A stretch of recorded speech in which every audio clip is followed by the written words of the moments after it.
Today, we're going through the steps to assemble and install a Rhino-Rack backbone and Pioneer platform on the Gen 5 Mitsubishi Triton.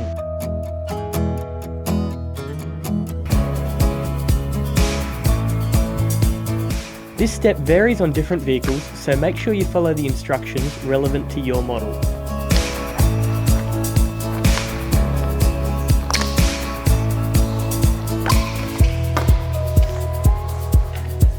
Once the rubber is removed, we need to measure the length between the Triton's mount points to ensure an accurate cut on the ditch moulds.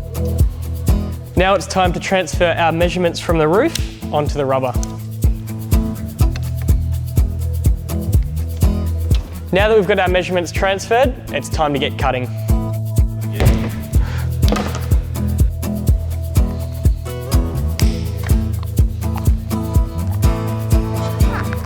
Now for the butyl patches. These need to be placed on all 4 mounting points. With the butyl patches fitted, we're ready to mount the backbone.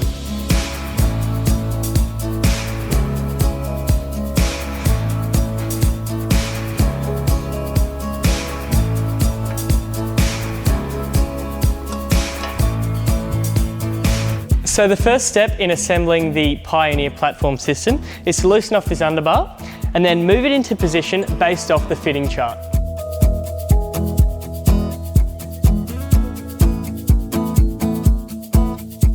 Now that we've got the underbar in the proper position, it's time to torque everything down using the provided torque tool until you hear it click.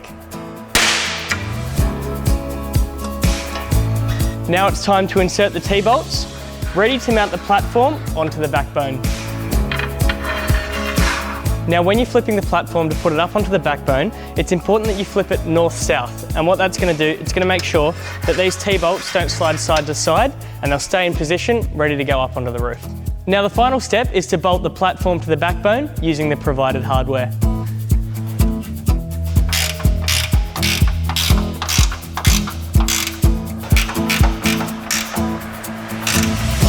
Now that we've got everything done up, it's really important that we go back over everything and make sure everything is tightened to the proper spec.